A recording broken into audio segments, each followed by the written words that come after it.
Toda terça-feira a gente tem esse encontro a partir das 9 da manhã com a Mari Bonjour, ela que é advogada, consultora política e traz todas as terças pra gente o quadro Comunicação Política. Bom dia, Mari, seja bem-vinda, fica à vontade para conversar com a nossa audiência e já apresentar a nossa convidada dessa manhã. Bom dia, Cami, bom dia, Pedro, bom dia a todos os ouvintes CBN. Hoje recebendo aqui uma pessoa especial que eu tenho uma admiração enorme. A gente teve a sorte, Cami, de ter ela esse mês aqui no Mato Grosso. Falei, não, então vamos presencial lá na Rádio CBN. A Nereia Garcia, ela que é estrategista, doutora em ciência política e fundadora da Ousadia Política. Ela é professora, palestrante e especialista em estratégia e comunicação política com uma década de experiência internacional. Ela que é da Espanha, mas mora aqui no Brasil já tem 10 anos, né? Se eu estiver errada, depois você me corrija. E ela é pesquisadora do grupo Opinião Pública, Marketing Político e Comportamento Eleitoral da UFMG, que é o nosso assunto de hoje. Seja muito bem-vinda, Nereia. Obrigada por topar o nosso convite estar aqui hoje. Eu que agradeço. Muito obrigada. Ai, dá pra ver já um sotaque ainda tem um embora esteja morando aqui, né, Mari, como você falou no Brasil já há algum tempo, ainda tem um sotaquezinho ali. Mora onde, Nereia? Em Belo Horizonte, mas é aquela coisa, né? Uma década, mas sotaque não sai. Não sai, exatamente. Mas já fala perfeitamente o português, né? E Nereia, a gente escolheu, a gente tava pensando que tema que eu vou falar com a Nereia, que sabe absolutamente todos os temas de comunicação política, ciência política, mas quando eu vi aqui que ela estava fazendo parte desse grupo, né, de pesquisa, eu falei, não, vamos conversar, que é uma coisa que eu acho que as pessoas têm curiosidade, né, têm interesse em saber um pouquinho do comportamento eleitoral, né, e como funciona a opinião pública. E aí, para começar, eu queria te perguntar, né, o que você considera, né, quais são os principais fatores que influenciam hoje, né, a decisão do eleitor nas eleições? Olha, a gente está falando de algo bem complexo, são muitas camadas, porque o eleitor é muito heterogêneo, nem todo mundo é igual. E o que a ciência política nos diz é que todo mundo, você, eu e quem está nos escutando agora mesmo, utiliza atalhos cognitivos para decidir seu voto. Convenhamos, o nosso cérebro é primitivo, que ele quer conservar energia para outras funções necessárias para a sobrevivência.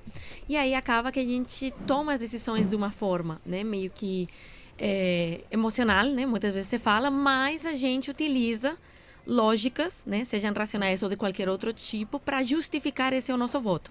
E aqui vai depender das nossas características sociodemográficas, da nossa tradição social, cultural, da nossa família, de onde a gente vem, do país também, isso também afeta o comportamento eleitoral. O pessoal não se comporta igual aqui na América Latina, no Brasil, do que na Europa, por exemplo, na Espanha, né? E aí a gente tem diferentes elementos, sei lá, por exemplo, desde o Collor, que provavelmente quem é da época lembra, aquela coisa de eu votei no Collor porque é bonito, né? Aí a gente tem aquela questão da característica física. E a gente também tem, por exemplo, hoje em dia, quem vota pelos valores e as crenças. Olha, eu votei no Bolsonaro porque eu me identifico com Deus, Pátria e Família, valores conservadores. Muda muito isso, Nereia, pela sua, né, até pela sua trajetória, pela sua experiência, mesmo quando a gente fala assim, dentro do Brasil, esse comportamento muda muito entre um estado e outro, uma cidade e outra? Muda muito. Até por isso que a comunicação política é tão difícil, não é algo tão simples de se fazer, porque existem, assim, até mesmo em Cuiabá, vamos colocar esse exemplo de cidade, há eleitores muito diferentes. Então, você tem que conseguir se comunicar com todos eles da forma que vai atrair eles mais. Então, é algo que tem que segmentar. Não dá para querer usar uma única estratégia, porque aí você não vai conseguir se conectar com todos. Sei lá, dando um exemplo, pensando aqui, no Novo. O Novo é alguém que muitas vezes é julgado por ter uma pegada muito mais baseada na meritocracia, muito programática, muito baseada em ideias. E o pessoal lá costuma falar assim, mas brasileiro médio, né? Assim, a média do eleitorado não liga tanto para isso dali. Então, tudo bem, verdade, né? Se a gente pensar numa presidencial, mas se a gente pensar em um pleito proporcional, eles estão dialogando com o segmento deles, com o público deles. Então, na questão também, né, às vezes a gente faz o exercício interno de pensar, nossa, como que eu escolhi meu voto na última eleição? O que me levou a eu cavar escolhendo esse eleitor? Porque aí a gente vai ter pistas, né, do nosso próprio comportamento, do que a gente pensa.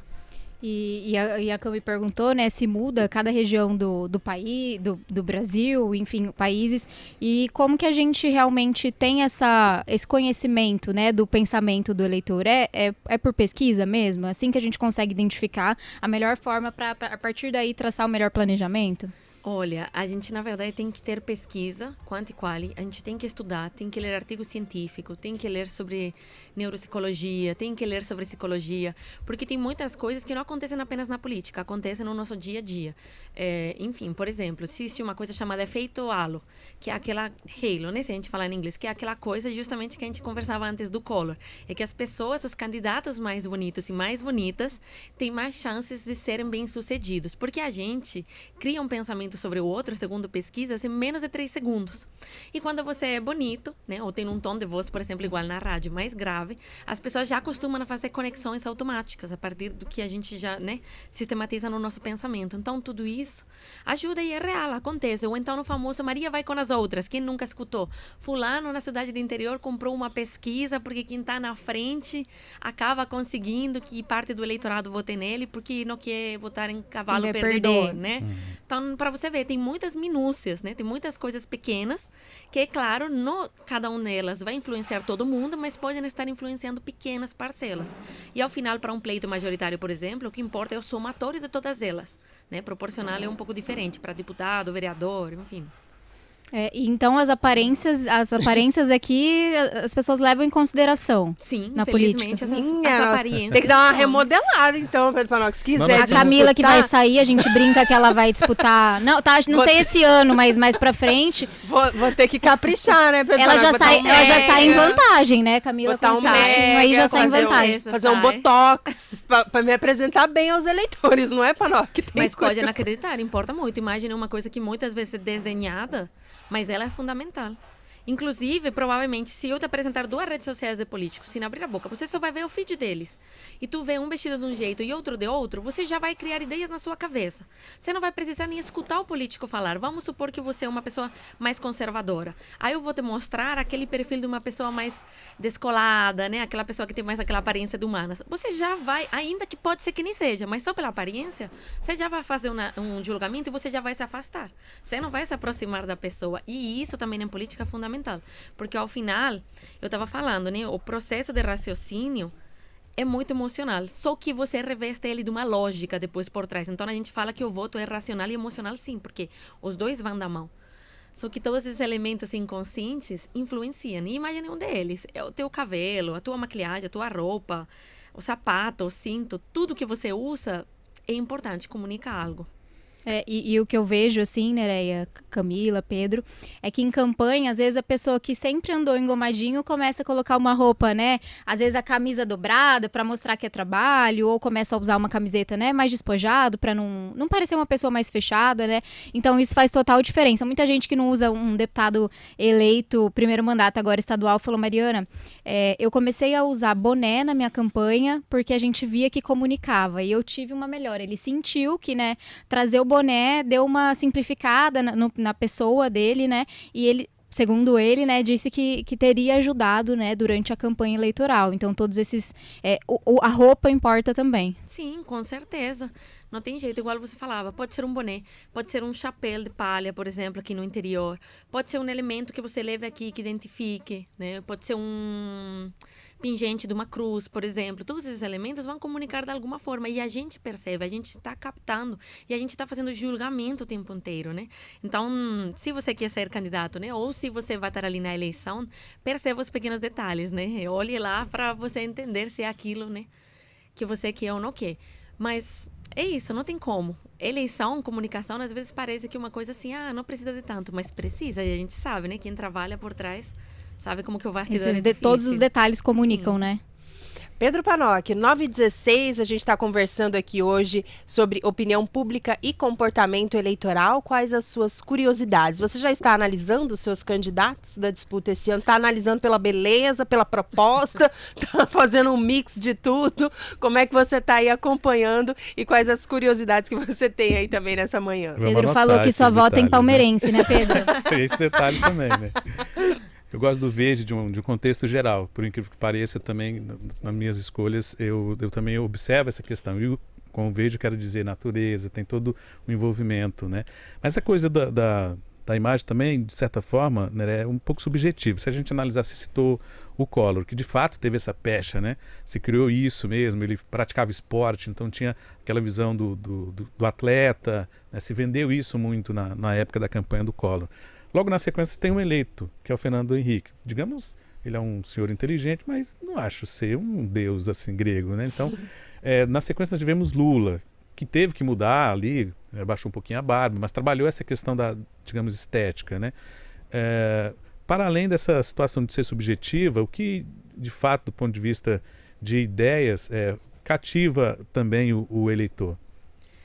Então, se a gente pensa, né, no que a ciência política nos diz, é que o eleitor é um conglomerado de coisas e cada uma vai ter um peso. Então, assim, é claro que a imagem nem sempre vai ser o elemento principal, né? Igual você falava.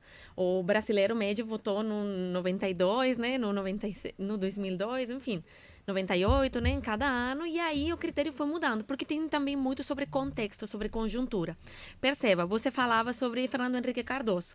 A gente tem que pensar que a gente vinha de uma crise, né, o Brasil vinha de uma crise com o Collor, de corrupção, de inflação, enfim, era uma série de problemas que fazia com que o eleitor desse atenção para uma ou outra coisa, para um outro elemento, um outro momento. Então, não é só aquela questão que já está incipiente na própria pessoa, mas também qual que é a conjuntura política, porque isso acaba condicionando muito o jogo. E aí vai fazer com que demos mais preponderância para umas coisas ou outras. Sei lá, pensando no primeiro mandato Lula, né, após Fernando Henrique Cardoso.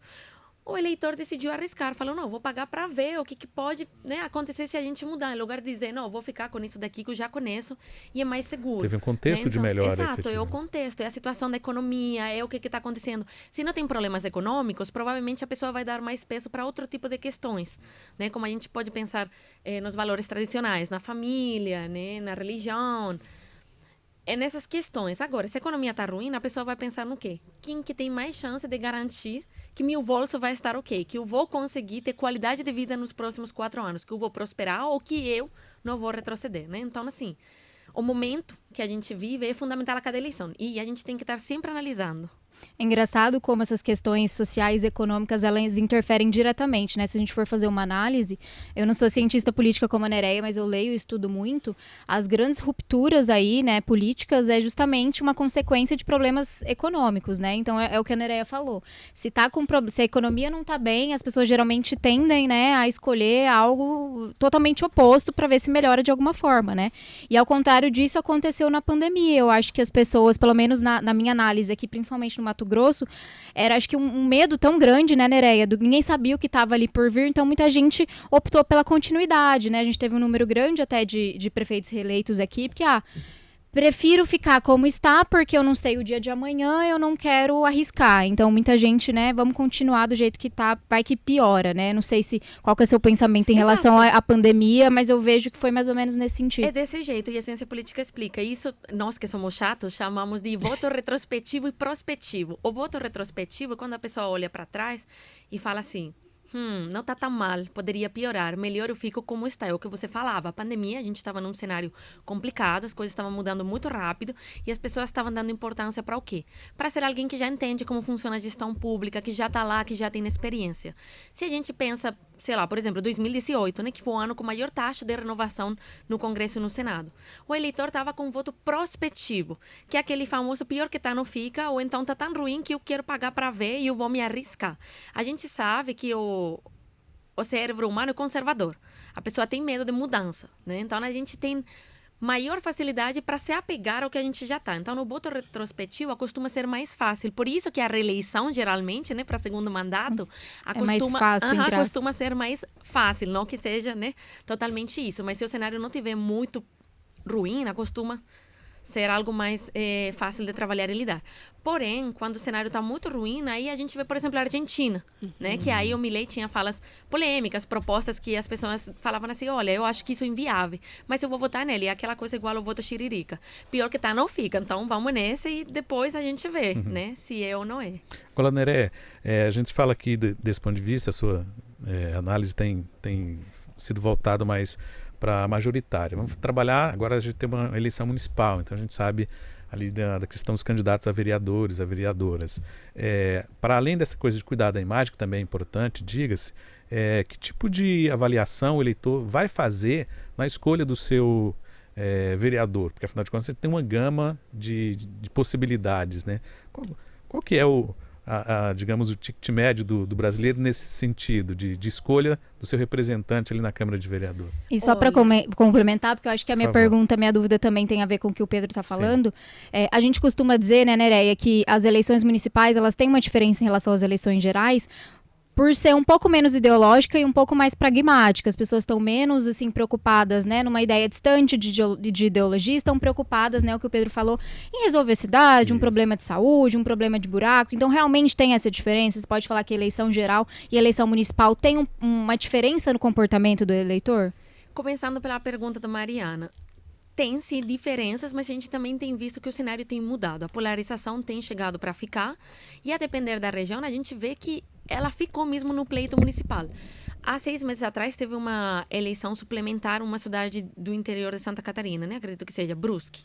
Lá foi um pleito, né, para a prefeitura majoritária, por exemplo, e ele foi totalmente baseado em um critério nacional, ideológico, esquerda e direita, mesmo sendo algo municipal. As pessoas ali, nesse cenário, não estavam tão afins de debater as questões municipais. Só que isso é um movimento também mais próprio de cidades maiores, com maior número de eleitores. As cidades menores, geralmente, olham para seu dia a dia, né, para quais são os problemas locais. Então, se você está escutando a gente desde o interior, com certeza, né, a problemática local vai ter um grande peso. Mas também pode acontecer que o ideológico acabe permeando, né, ali, porque a gente sabe que as coisas têm mudado muito. Então, são diferentes, mas é um caso a cada caso. A gente precisa olhar a realidade de cada lugar. E agora, com relação à pergunta do Pedro, a gente tem que olhar mais a partir do pré-candidato ou candidato com quem que ele quer dialogar. Porque o eleitorado é muito diferente. Na proporcional, você precisa apenas uma fatia de votos, não é tanto assim. E o eleitor é muito diferente. Então, isso vai condicionar com quem que você quer dialogar. Pode ser que você seja um candidato que, pelas suas características, você é alguém mais preparado, mais capacitado, que foca muito nas questões técnicas. Por esse perfil teu, né, você vai atrair que tipo de eleitor? Aquele eleitor que se preocupa com isso, que se preocupa com o que você defende e como você vai trabalhar e se você está pronto para fazer um bom trabalho. Agora, pode ser que você seja um pré-candidato que está mais ligado à comunidade, a trabalho social. E aí, provavelmente, o que o eleitor vai ver nele é diferente. Ele vai olhar para essa composição, para essa relação que ele tem ali com a comunidade, para o que ele já fez, o que ele pode acrescentar para eles. Então, perceba, você tem que fazer na proporcional o caminho inverso, porque você só precisa de uma pequena fatia. O que eu tenho, a priori, minha matéria-prima, e essa minha matéria-prima, com quem que vai dialogar melhor. E a partir daí você faz o construto. A majoritária é o caminho inverso. Você precisa de todo mundo, que você tem que ser o mais votado. Então você tem que somar diferentes, né? Tem que dialogar com vários grupos, né? Não só focar em um tema ali. Ainda uma curiosidade, Mari, falando dessa questão de comportamento eleitoral também, opinião pública, a Nereia até citou um pouquinho a questão das pesquisas, né? Que muita gente deixa se influenciar, né? Ah, não vou desperdiçar meu voto, vou naquele ali que já está ganhando. E até em função disso, muita gente é contrário, né? A essas pesquisas de opinião, enfim. Eu queria que você falasse um pouquinho, né? Sobre elas. A gente tem muita polêmica, né? Tem candidato que hora tá mais lá atrás, fala que não acredita, mas se ele passa à frente, a pesquisa tá valendo, o fulano disparou e só dá o Beltrano, Ciclano. A importância disso também das pesquisas, seja para os eleitores e também para os candidatos nos processos eleitorais, né, Nereia? Olha, a pesquisa é basicamente uma ferramenta interna. É para a equipe que está ali trabalhando entender como que as coisas estão evoluindo. Se a estratégia de comunicação está funcionando, se o que a gente está fazendo é certo ou errado, se permitiu crescer ou diminuir. Então, é algo mais próprio para fazer um olhar interno. Só que o que acontece? A gente sabe que elas são divulgadas e, em alguma medida, acabam influenciando. Só que a gente tem que ficar muito esperto, porque depende do contexto. Perceba, tem várias coisas. De um lado, tem aquele efeito que a gente falava, eu não vou jogar meu voto fora, vou votar no Ciclano, que ele já está bem mais para frente. Mas também tem aquilo de, esse dali já está eleito, eu vou votar no outro vereador, tadinho, que está para trás. Ou então, esse daí já tem muito voto. Nem precisa mais o meu voto, exato, né? Ou então eu não vou ir mais votar, vou ficar em casa e depois eu justifico porque já está bem na frente, né? Então, a pesquisa é complicada, não é tão simples quanto. Ela pode influenciar de diferentes formas. E você tem que estar ciente. Então, para quem compra a pesquisa achando que isso vai conseguir, né, mudar o resultado, não é bem assim. Melhor poupa o dinheiro e invista num profissional que te ajude, né, com a comunicação e não com isso daí. Veja, pesquisa a gente também sabe que está perdendo a credibilidade por muitas vezes, justamente por essas coisas erradas que acontecem. Eu, como pesquisadora, tenho que dizer que pesquisa é importante, fundamental, e ela, de fato, prediz, né? Ela consegue fazer. Só que a gente também vê um mau uso da pesquisa. Uma pesquisa é algo muito rigoroso, que tem que ter sido muito bem elaborado. Tem que ter uma boa amostra, tem que ter uma boa ponderação dos elementos ali, tem que ter umas perguntas bem formuladas, porque pela pergunta eu posso te induzir a uma resposta ou outra, o ambiente onde eu fiz as perguntas. Então, tudo isso conta muito. E, às vezes, né, a gente vê ali uma pesquisa e fala... isso daqui está errado, né? Isso aqui não vai acontecer. E às vezes é porque a pesquisa está mal feita. Ou então, porque a gente não sabe entender o que é uma pesquisa. Vamos supor, a pesquisa é uma foto de aquele dia que a pesquisa foi feita. Mas isso não significa que daqui a uma semana o jogo possa ter virado. Então, tem muita gente que me fala assim, Nerea, mas... o que acontece? Que, sei lá, por dar um exemplo muito famoso que as pessoas me questionam sempre no Instagram. Porque segundo as pesquisas da Datafolha, a Dilma estava eleita senadora em Minas Gerais. Ou agora em São Paulo. O Boulos está na frente. Está na frente hoje, mas espera aí. Por que o Boulos está na frente? Porque o eleitor do Boulos, quem já decidiu seu voto hoje, é quem tem uma clareza, né, do que ele busca. E ele está buscando aquele voto ideológico, programático. Mas ele é a minoria do eleitorado brasileiro. A maior parte do eleitorado brasileiro decide seu voto nos últimos 15 dias, né, nos últimos 7, geralmente. Então, perceba, o Boulos está hoje, sim, como primeiro colocado. Mas isso não significa que ali na frente vai. Igual aconteceu em Minas. A Dilma Rousseff não foi eleita senadora, né? Na última semana, o jogo virou e ela ficou para trás. Isso que você tava... Eu ia perguntar, e aí no último momento você falou que as pessoas, nós aqui, né, a Cami, o Pedro gosta de política, eu e você, a gente trabalha com política, a gente vive 24 horas, mas o cidadão comum não tá preocupado com política. É ano eleitoral, mas ele vai decidir quem ele vai votar nos 15 dias, 7 dias. Então, você acha que, assim, a grande descrença, muita gente, né, descredibiliza pesquisas, às vezes, por essa diferença, né, em relação ao que realmente, né, dá ali na eleição. Você acha que é muito por conta disso? Porque, assim, você faz umas perguntas, as pessoas às vezes nem sabem quem são os candidatos, né? E aí às vezes acaba falando se é uma estimulada, tudo bem, mas se é uma espontânea, a pessoa nem sabe quem que tá concorrendo, então lembra de fulano e joga, né? Então você acha que também, se fosse a pesquisa dos últimos dias, por exemplo, seria muito mais fiel, talvez fidedigna, né, ao que... Se a gente tá pensando em resultado de urna, é a pesquisa que é feita no mesmo dia que vai te dar um resultado muito mais apurado. Por exemplo, em Minas Gerais, em 2020, o Zema não estava nem cotado. Tipo, as pesquisas não estavam colocando ele. Mas na pesquisa do dia, né, que é aquela pesquisa da boca de urna, né?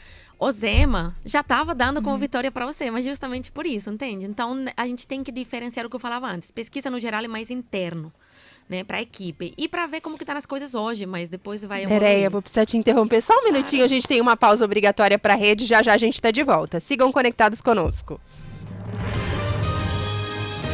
Repórter CBN. Oferecimento Reserva dos IPs Condomínio Horizontal. Conheça no Estação Cuiabá. Feira 26 de março de 2024. A taxa básica de juros da economia brasileira deve cair 0,5 ponto percentual na próxima reunião do Comitê de Política Monetária do Banco Central. Depois, o ritmo de diminuição será menor. A informação está na ata do Copom, divulgada hoje. O documento detalha a decisão da semana passada de reduzir a Selic para 10,75% ao ano. O comitê volta a se reunir em maio. A irmã do ditador Kim Jong-un afirmou que a Coreia do Norte rejeitará qualquer contato ou negociação com o governo japonês. Ela deu a declaração um dia depois de revelar que o primeiro-ministro do Japão, Fumio Kishida, solicitou uma cúpula para abordar as diferenças entre os dois países. Norte-coreanos e japoneses mantêm relações tensas por causa de assuntos com o programa nuclear de Pyongyang. A seleção brasileira masculina de futebol enfrenta a Espanha hoje no estádio Santiago Bernabéu, em Madrid. O amistoso está marcado para as 5h30 da tarde. Na partida haverá ações de combate ao racismo, com o atacante Vinícius Júnior como figura central. Na entrevista coletiva de ontem, ele chorou e disse que está mais triste e com menos vontade de jogar por causa dos sucessivos ataques que tem recebido. Será o segundo jogo do time sob o comando do técnico Dorival Júnior. Na estreia do treinador, no sábado, o Brasil bateu a Inglaterra por 1-0. A seleção vinha de 3 derrotas consecutivas.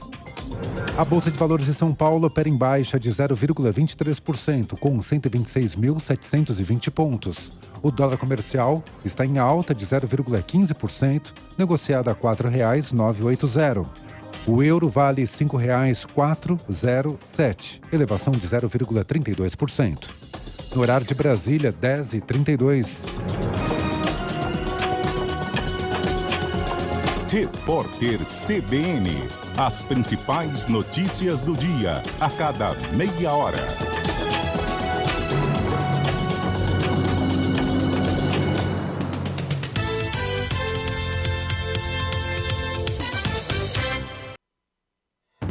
Com o TCE, a administração pública avança em Mato Grosso. Por meio das mesas técnicas, a pavimentação da BR-174 foi destravada. E as obras da ferrovia estadual seguem no trilho. A construção do Hospital Júlio Miller foi retomada. E o trabalho dos agentes de saúde de combate a endemias agora é reconhecido. Com as mesas técnicas, a alimentação no sistema prisional passou a ter mais qualidade. E o acesso às casas populares foi ampliado. Com o TCE Mato Grosso, a solução está na mesa. Se o futebol dá orgulho de ser brasileiro, imagina o agro, que gera mais de 28 milhões de empregos, 75 vezes a mais que o futebol.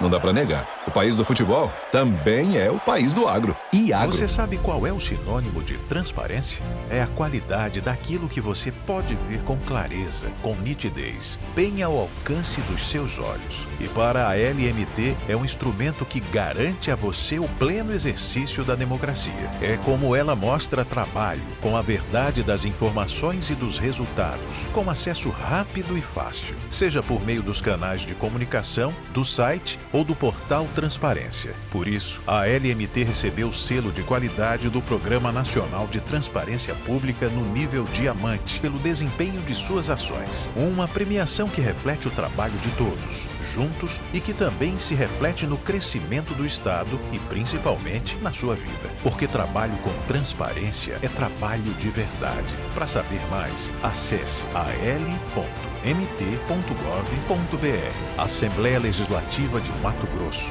perto de você, para a mudança acontecer.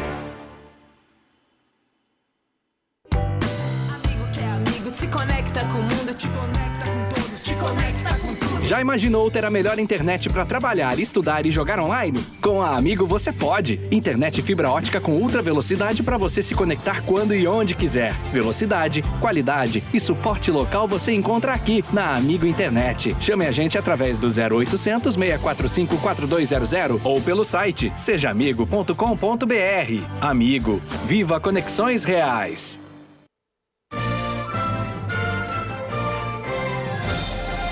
Na CBN, a notícia não para com o CBN Madrugada. Entrevistas, prestação de serviços e os destaques da programação da Central Brasileira de Notícias. CBN Madrugada. Todos os dias, das 11 da noite às 4 da manhã. Apresentação, Paulo Galvão.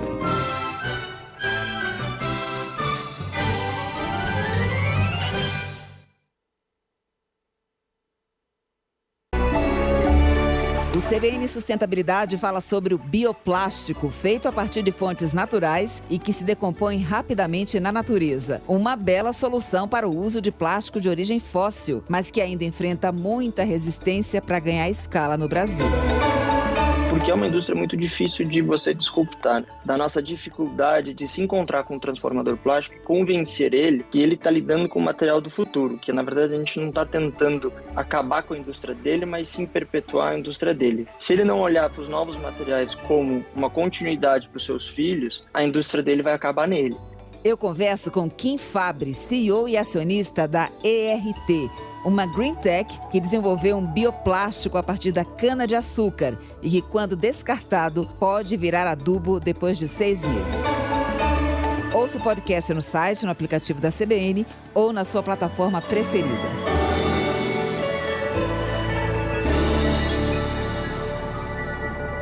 Jornal da CBN Cuiabá. Oferecimento Luck.bet. Emoção é o nosso jogo.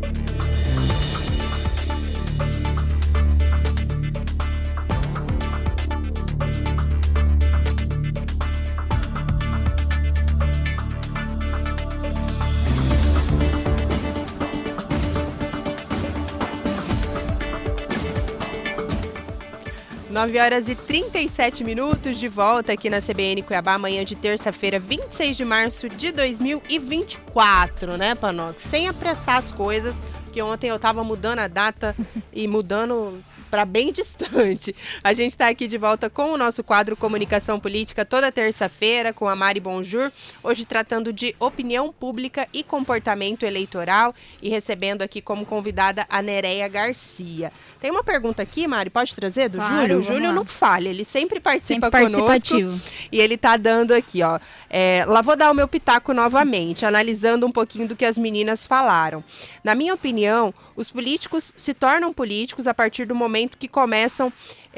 os políticos se tornam políticos, mas a partir do momento que começam a se vestir ou mudar hábitos, se transformar, só para angariar votos, essas pessoas não passam credibilidade, fazem isso só para agradar e não representam a população. Simples assim, né? Eu queria que você falasse um pouquinho, né? A Mari até deu um depoimento, né, de uma pessoa que passou ali a usar o boné para se comunicar melhor. Até que ponto a gente tem que entender, né, que isso pode ser usado como uma estratégia para aproximar, mas a partir de que momento isso passa a ser falso, né, a soar como algo ruim ali por parte do candidato com o seu eleitor. É comum nessa época a gente ver, todo mundo vai começar a sair à rua, tomar caldo de cana, comer pastel na feira, né? Como é típico. Que a gente faz isso, né? Porque às vezes é para aproximar mesmo, né? Para se tornar um pouco ali, conversar melhor com o eleitor, mas em que momento que isso aí acaba passando do limite e aí desconfigura de fato totalmente a personalidade daquele candidato? Aí que tá o pulo do gato. É Júlio, né? Ou não? Júlio. O Júlio tá certíssimo. Quando você faz uma coisa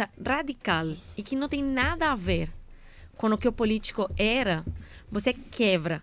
Por quê? Porque você traz ali um ruído, uma incoerência muito grande que o eleitor percebe justamente como falsidade, como tentativa de passar a perna no eleitor só para se manter no poder. Então, cuidado com esse tipo de coisa, né? Essas mudanças radicais ou querer ser uma coisa totalmente oposta do que você é. Isto vale para a imagem e vale para posicionamento. Você não pode hoje estar defendendo A e amanhã, do nada, você pular a defender B, né? Ou de preto para branco, porque vai dar errado. Obviamente vai ter um julgamento. A questão é como a gente consegue trabalhar isso de uma forma estratégica que traga, né, um avanço, um benefício eleitoralmente falando, né, e até para a construção da autoridade do político, mas sem gerar um problema. Então, se você percebe, muita parte dos políticos fizeram mudanças. Bolsonaro, vou dar um exemplo que todo mundo conhece. Bolsonaro não usava blusa da eleição antes da eleição. Isso foi algo que veio ali num construto político. Ele era um deputado que geralmente sempre ia de terno. Mas aí o que acontece? Ele entende que ele precisa, né, se aproximar das pessoas. Ele entende que ele é aquele cidadão comum, gente como a gente. E aí ele precisa que a comunicação dele potencialize aquilo que ele já é. E aí começa a fazer pequenas mudanças. Que não foi nada gritante, mas que antes não era exatamente desse jeito. Aí que a gente fala de uma mudança de estratégia eficiente. Então, assim, não é só, opa, pronto, agora vou mudar. Não, porque aí vai dar muito errado. É uma questão de você entender o que está ali e como que eu vou aprimorar isso. Então, esse aqui é o ponto. Tem um áudio aqui, Mari, se nos permite também, ainda trazendo a participação do eleitor, é o seu Afonso, é um eleitor contrariado aqui, Nereia, mas eu acho muito importante a gente trazer também, tô mandando aí no áudio agora, Panoc, porque é uma missão até para quem, né, é pré-candidato nesse momento, tentar reverter um pouquinho desse pensamento, claro, respeitando também, né, o posicionamento do seu Afonso, mas como trabalhar as pessoas que, assim como o seu Afonso, estão tão desacreditadas no processo eleitoral. Pedir pro Pedro soltar o áudio pra gente, Nereia. Camille é entrevistada. A coisa melhor que tem é escolher o candidato 000 e confirmar e vir para casa. Porque você está vendo, tudo está acontecendo. Cuiabá e no Brasil. Está acontecendo nada a favor do trabalhador comum. Nós estamos no se vira, Camille. Então é melhor votar no 0, que você já está bombardeado mesmo. Vota no 0. E aí, Mari vai ter muito trabalho e Nereia também, como é que você interpreta, né? É uma parcela significativa da população que tem esse mesmo entendimento, esse posicionamento, pelo menos nesse momento, como o seu Afonso, né? Olha, eu entendo o seu Afonso totalmente. É muito frustrante você ver que ano após ano você vai na urna, bota, e o problema continua igual. É o buraco da rua, é a corrupção, é o desvio de dinheiro, é o político que não está nem aí para o que está acontecendo na cidade e ele está de férias sei lá onde. Então, assim, a gente sabe que, infelizmente, há muita gente ruim. Só que o ponto é, eles vão continuar lá se a gente não votar. E para o ruim sair, os bons têm que entrar. E os bons têm que entrar significa que a gente tem que votar nos bons, mas que as pessoas boas, de boa índole, que estão agora em casa sentadas, têm que entrar para a política também. E o que a gente vê por muitas vezes é que a política é sinônimo do ruim. Só entra na ruim quem não vale para mais nada, quem não presta. Ou então quem quer se envolver com coisa errada. Isso que nos leva a essa perpetuação. Eu entendo, é claro que é muito frustrante. Eu concordo, está cheio de coisa errada, a gente vê. Mas como que a gente muda isso? Se a gente não fizer nada, vai continuar igual. Isso é um fato. Quer apertar 00000? Beleza, o eleitor está no seu direito. Claro que ele pode anular, né? Ou votar em branco. Mas a questão é, você está jogando seu voto. E a gente não pode esquecer, quem coloca eles lá é a gente. Eu não que não voto no Brasil, né? Não posso, infelizmente. Mas vocês que votam, né? A gente que coloca. Quando o político senta numa cadeira e leva um monte de benefício, de salário, de mordomia, é porque a gente colocou. Então a gente tem que pensar nisso. Aquela coisa de, eu votei no santinho que eu vi ali na boca de urna, espalhado no chão, ou então sei lá o quê, esse tipo de coisa que a gente tem que começar a pensar. Será que essa é uma pessoa de boa índole? Será que ele está envolvido em algo errado? Será que ele ficha limpa? Será que eu vou ali no tribunal eleitoral para ver esse candidato se tem alguma coisa ou não? Se ele é certinho, sabe? Às vezes a gente precisa ser mais proativo, só que o que eu falava antes, a gente é preguiçosa. Então, assim, é difícil, mas não é a gente com um problema, é o nosso cérebro, né? Evolutivamente falando. Muitas pessoas não me criticam, mas me perguntam por que de eu trabalhar com política, né? E eu falo exatamente isso. Eu falei, se eu deixar para profissionais, né? Eu me considero uma pessoa extremamente ética, correta. Se eu deixar para profissionais, né, que não têm os mesmos valores que eu, aí que a coisa desanda mesmo. Então, a gente tem que estar... Tem que sim, pessoa... E até a Dani, uma amiga nossa, sempre fala, né? A política não é para os piores, né? Ela sempre fala essa... E eu acredito muito nisso, de pessoas boas, assim, estarem, né, nos bastidores também, que consequentemente a gente vai conseguir também ajudar o político a desempenhar um bom trabalho.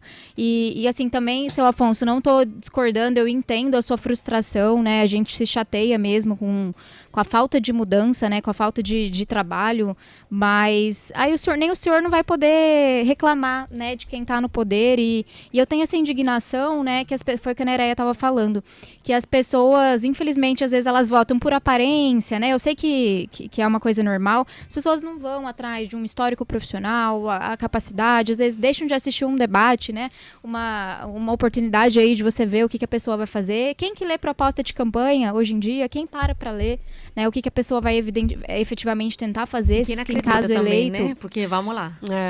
Então, assim, exato, a gente ter essa proatividade, talvez essa seja a palavra, né, de ir atrás, entender um pouco do histórico e acompanhar mais de perto, né, não só votar porque minha família vai votar nesse fulano, ou porque tem uma aparência, algumas coisas. Mas perceba, eu gosto de fazer um símil, né, o que o seu Afonso está sentindo é o que a gente sentiria se tivesse um parceiro ou uma parceira e a gente fosse traído 10 vezes. E aí, né, você vai arrumar um novo parceiro ou parceira e aí ele fala que vai ser diferente, que ele não vai te trair, que ele vai te respeitar. Mas, poxa vida, você foi tão machucado que você tá com medo. Você não quer, você fala, desencanei, não quero mais nada. Então, para o eleitor é o mesmo, é um processo extremamente complexo. Mas a gente tem que entender. E o nosso trabalho também não é só fazer o político ganhar a eleição. Também é fazer o político com que ele faça acontecer. Eu trabalho com a Sani de Paula desde há muito tempo. Ela atualmente está como deputada estadual. Quando ela se elegeu vereadora, eu falei para ela, aquilo que você prometeu na campanha, agora você tem que cumprir. Porque é isso que vai fazer a diferença. Em um ano e meio de mandato, ela tinha cumprido 95% daquilo que ela tinha dito que iria fazer. Ou seja, ela consegue mostrar para o eleitor que ela não é mais do mesmo. Que ela é alguém que, de fato, está correndo atrás. Nem sempre dá para fazer tudo. Né? Ela não conseguiu fazer 100%, infelizmente, porque ela prometeu coisa que depois ela percebeu que era inviável. Mas ela correu atrás. E isso faz a diferença. A questão é que a gente tem que correr e trabalhar com políticos que têm esse propósito, esse caminho. O seu Valdemar também passou por aqui, ele está um pouquinho na contramão do que disse o seu Afonso, mas ele falou, votar 000 não resolve nada. Temos que ir à urna escolher, tentar escolher ali aquele, né, que se encaixa ali no perfil, nos ideais que a gente defende e fazer essa busca, né, como a Mari falou, pelas propostas, enfim, fica à vontade, né, Nereia? E tem que cobrar. Você votou no fulano, acompanha o fulano, vai ali na rede social que tá clique de dedo e fala ali, fulano, você disse que iria fazer X e não tá fazendo. Fulano, porque perceba, político precisa da gente, que eu falei antes, é a gente que coloca na cadeira. E se o povo começar a ir lá no Instagram, no Facebook, no TikTok, onde quer que seja, judiar porque tá fazendo o treino errado, ele vai mudar rapidinho. Não, assim, igual ele pôs o boné, na hora que ele vê que as pessoas estão chateadas porque ele não está trabalhando certo, ele vai colocar a mão na massa. Então, assim, a gente tem que votar e, para além de votar, acompanhar e cobrar. Tem curiosidades aí, Pedro Panocchi? Quase caminhando para a reta final. O Breno passou ali no YouTube mais uma vez, falou parabéns pelo tema de hoje. O quadro Comunicação Política sempre muito bom. Parabenizando também a Mari. Fica à vontade, Pedro. Voltando mais uma vez à questão da análise da figura, que se precisa cuidar, se apresentar. A gente vive esse momento a questão das redes sociais, né? A gente teve uma campanha muito importante onde o papel das redes sociais foi significativo, né? Para as eleições municipais, levando em consideração a questão dos vereadores, prefeito, qual que é a importância da estratégia bem utilizada em relação às redes sociais? Gente, que ninguém se engane, tá? Não importa se é interior ou se é capital, as redes sociais são cada vez essenciais, mais importantes. Porque é como se você tivesse uma emissora de TV na tua mão, né? Você consegue 24/7 falar, estar em contato com as pessoas e ainda por cima falar o que você quer. Né? Você não é condicionado. Na rádio, os outros vão falar o que eles querem de você. Né? Você não tem como pautar, mas você vai estar ali pautando. E isso é essencial. Além disso, você consegue se aproximar. Antigamente, a gente tinha aqueles... Esqueci o nome, como que chama? Quando tem aquele curralzinho, né? Que você não consegue ir ali porque é do político X, você não pode entrar naquele bairro. Hoje em dia, com as redes sociais, você consegue chegar até todo mundo. Né? Então... as redes sociais são essenciais para quem vai ser candidato e para o cidadão, para ter essa informação, para entender. Porque perceba, a rede social é constante. Você está produzindo conteúdo constantemente, o político está ali aparecendo nos stories, no feed, um vídeo. E aí é muito difícil enganar alguém. Antigamente, no spot de TV e no horário eleitoral na rádio, era muito fácil você construir uma personagem, né? Porque era bem rápido, aí tu finge. Mas na rede social, todo dia, manter aquela pessoa impostada é extremamente complexo. Então, na rede social vai ser fundamental dos dois lados, eleitor e candidato. E aí, indo um pouco pela pergunta do Pedro, uma pergunta que eu queria fazer, Nereia, a gente sabe que a imprensa, a mídia sempre pautou não, mas influenciou muito a opinião pública, né? E queria saber, assim, na sua visão, né, com o crescimento das redes sociais, né, a gente cada vez mais conectado, a gente pode falar que houve, talvez, uma diminuição dessa influência da mídia? Eu não diria que houve uma diminuição, eu diria que houve uma fragmentação. Então, assim, em lugar de estar vindo apenas, né, de um lugar, agora tem múltiplos focos de onde vem na pauta, né? E a gente vê isso muito fácil. Bolsonaro e Trump são espertos em pautarem, em conseguir por um Twitter fazer com que toda a imprensa, toda a mídia nacional, seja rádio, escrito, enfim, jornal de TV, esteja falando sobre isso. Então, não é que a TV e a rádio perdeu a influência dela, ela continua. Você vê um titular da CBN e você está acreditando naquilo que você vê. Agora, você vê uma mensagem no WhatsApp e você fala, capaz que isso daqui é fake news. Então, a imprensa continua, né, tendo esse protagonismo todo, só que fragmentou, dividiu. E agora ele compartilha espaço, né, com outros atores e outros médios. A obra segue rolando aqui na CBN Cuiabá, hein, gente? Não se assustem com eventuais barulhos aí no rádio. Tem um comentário também do Diogo Pécora aqui participando conosco, Mari, Nereia. Camila, penso que quem se isenta anulando o voto contribui para a perpetuação de maus políticos. Afinal, para eles é mais fácil se eleger, pois não jogam de forma limpa. Comentário que ele traz aqui. E também tem uma pergunta aqui do Nilson. Ele diz o seguinte, o último debate eleitoral que tivemos para a presidência da República foi um show de horrores, mas viralizou nas redes sociais. Até que ponto essas candidaturas folclóricas também conseguem levar o voto dos ouvintes? É a pergunta dos ouvintes, dos eleitores. Pergunta do Nilson por aqui. Teve Padre Kelmo, né? Teve essa coisa toda. Eu vou falar dos dois elementos que você citou. O primeiro, sobre essa questão, né, da perpetuação, eu queria falar de uma coisa que a gente sabe que conta no comportamento eleitoral. Compra de votos. Ou qualquer outra coisa que seja clientelismo, seja troca por um cargo, seja aquele furar a fila da saúde, enfim, tudo isso é clientelismo igual. Tanto faz se é, né, um saco de cimento ou se é furar a fila do SUS. Perceba, se você não vai votar e você deixa só quem foi comprado pelo voto, o que a gente vai ter? Então, assim, a gente precisa, né, de fato, ter essa responsabilidade de pensar. Meu voto não vai fazer nada. É claro que uma andorinha só não faz verão, mas se todo mundo, né, sentasse para pensar, a gente conseguiria. Agora, falando sobre o cenário, né, no debate da campanha presidencial agora de 2022. Perceba, você tem que fazer uma escolha entre o que tem ali. E se o que tem ali é de baixo nível, é alguém de baixo nível que vai sair. É o que eu falava antes, né? Sobre a importância de a gente ter cada vez candidatos, né, mais preparados, aprimorados. E para além disso, a gente também tem que falar da sociedade do espetáculo, né? Então, assim, a gente vê a Soraya Tronic, o padre Kelson, eu sempre falo errado. Candidato padre. Candidato padre. Segunda Soraya. Exatamente, melhor. O que acontece? Por que dessas falas? Porque essas falas vão dar repercussão. E ao final, o que estão procurando é um corte para a rede social deles para poder viralizar. Então, quando ela fala que ele é um padre de festa junina, né? Isso que vai viralizar. Agora, perceba, a gente reage para o quê? Para aquilo que deixa a gente ou contrariado, ou aquilo que a gente fala, nossa, não é possível. Né? Ou aquilo que chama muita atenção que é diferente. Então, você tem um corte do Lula ou do Bolsonaro falando de política econômica, se for o caso, né? Ou então, o corte do padre Kelson. Você está ali na rede social, você vai assistir o vídeo inteiro do quê? Eu te garanto que até eu, a Mariana e quem seja, que a gente é mais interessado em política, que a gente, né, estuda e é apaixonado pelo assunto, vai assistir o do padre Kelson até o final e é capaz de sair nos 30 segundos do outro, né? Porque a gente tem que entender que a gente é assim. A gente gosta mais de fofoca. Tu vai ali ver e o que é mais assistido ali no Instagram, né? Fofoca, é o jornal, Não, então a gente também tem que fazer esse exercício crítico, né? E a gente alimenta isso, porque aí o político quer reverberar, ter esse protagonismo. E aí, enfim, né? Mas às vezes tem que ter o cuidado também, porque reverbera pro cômico, sim, né, Nereia? Pro Vira uma cômico, pra piada. chacota, pra piada. Mas na hora de votar ali, por mais que haja essa resistência, por mais que a gente tenha fenômenos, como você falou, do Tiririca, não é a maior parte dos casos que é assim, né? Exato. Ninguém não, mas assim, muita gente não quer desperdiçar o seu voto, né? Tratar o voto como uma piada, né? Então tem que ter essa cautela também, né? Viralizar, mas a que custo, né? Exatamente. Esse que é o ponto. A pessoa tem que pensar, eu quero isso, o que eu quero, né? Na minha construção política. Porque também tem isso. Muitas vezes, nossa, eu acho que foi no Campo Grande, né? A Dani que sempre traz esse exemplo. De um vereador que fez dancinha no plenário, né? E aí ele quase foi casado. É essa construção que você quer ser visto desse jeito? É isso que vai somar, que vai agregar? Eu sei que a dancinha tá de moda. Eu sei que se eu sair fazendo isso, eu vou ter mais like, mais curtida, mais comentário do que se eu fazer um discurso sério sobre alguma coisa. Ok, mas é isso que tu quer? Às vezes nem tudo é sobre engajamento e protagonismo, né?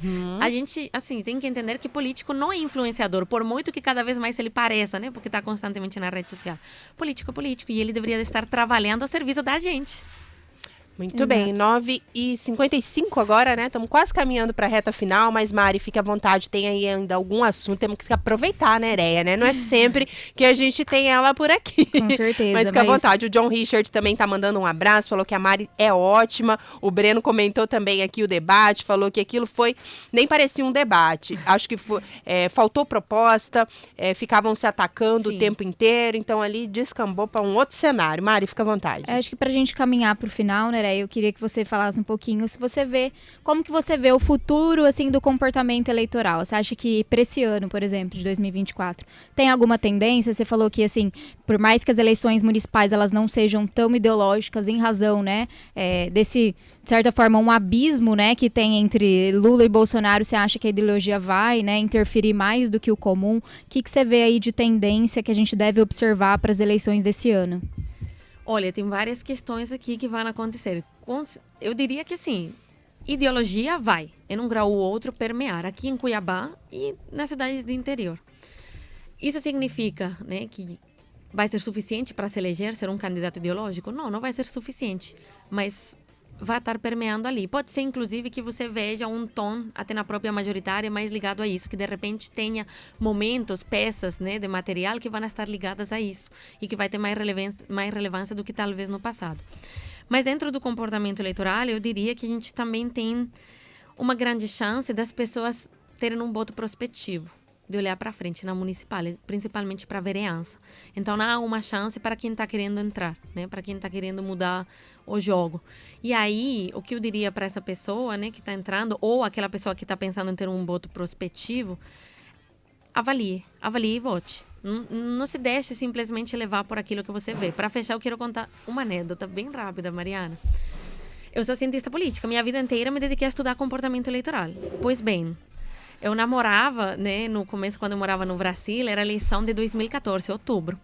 E aí eu tava quando o cara, o dia da eleição, né? Ele falou, não, peraí, que eu vou escolher meu voto. Ele pegou a colinha, ele abriu o site, ele olhou assim e falou, essa aqui tem cara de que precisa. Anotou o número. Ah, vou votar nessa aqui que, sei lá, achei simpático. Eu vou votar naquilo ali. Quando eu vi aquilo, eu falei, gente, mas realmente a gente tá mal. Para o que estudo tanto?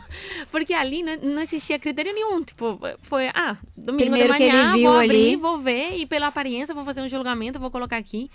E pronto, tá aí. Então, assim, política é ruim, muitas vezes, porque é algo duplo, né? Dos dois sentidos, do eleitor e do candidato. Então, a gente também tem que estar ciente da nossa parte. Muito bem, e encerramos então com essa reflexão por aqui, né, Mari? Já agradecer, Nerea, pelo bate-papo, foi extremamente enriquecedor aqui para todos nós. Quando estiver em Cuiabá, em Mato Grosso, volte ou converse conosco ao longo desse ano também pelo YouTube, né, Mari? Certamente a gente tem assunto para tratar esse ano. E, Mari, fica à vontade, então. Não, com certeza, Nereia vindo aqui na campanha, a gente convida, puxa ela aqui. E obrigada por ter topado vir, foi ótima a nossa conversa. E obrigada, Cami, obrigada, Pedro. Agradeço a todos os ouvintes que estiveram aqui conosco. E uma ótima semana e até terça que vem. Obrigada, Nereia. Fica à vontade para você Eu que agradeço, também. gente. A Camila, Pedro, Mariano, obrigada pelo convite, foi um prazer estar aqui. E muito obrigada a quem nos escutou, né, e participou do bate-papo, deixou ali sua opinião. Quem quiser continuar debatendo, eu adoro falar de política, né, pode me acompanhar nas redes sociais, Ousadia Política, e aí a gente estende, né, e conversa mais sobre se faz a diferença ou não o nosso voto.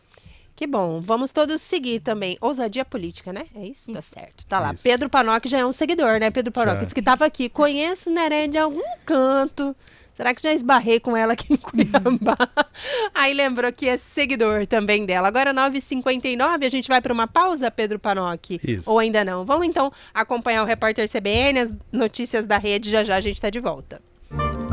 De segunda a sexta, Márcio Atala responde dúvidas dos ouvintes do Jornal da CBN sobre atividade física, nutrição e saúde.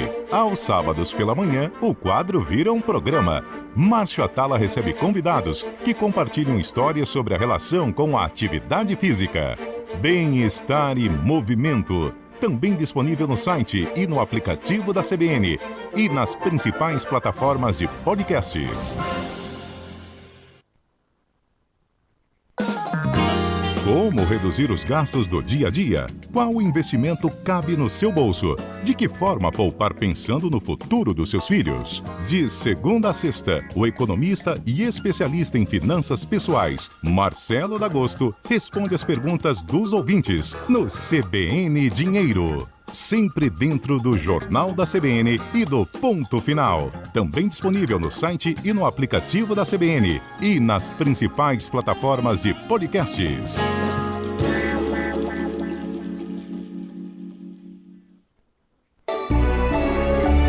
O CBN Sustentabilidade fala sobre a agenda ESG no agronegócio brasileiro. Você vai conhecer a história da Fazenda Roncador, uma das maiores do país e que aumentou a sua produção em 57 vezes sem derrubar uma árvore. Não vejo um lugar próspero, um lugar capaz de ter uma evolução, pensando em atividade de fazenda, né, agropecuária, sem sustentabilidade. A gente foi para os defensivos biológicos, então a gente começa a ter esse olhar para a vida no solo, né? E hoje o que a gente busca nas áreas, nos sistemas produtivos, é o frescor da floresta. Eu converso com Pellerson Penido Dalla Vecchia, presidente do Grupo Roncador. O CBN Sustentabilidade vai ao ar neste domingo, 8h10 da manhã, com reprise às 10h30 da noite.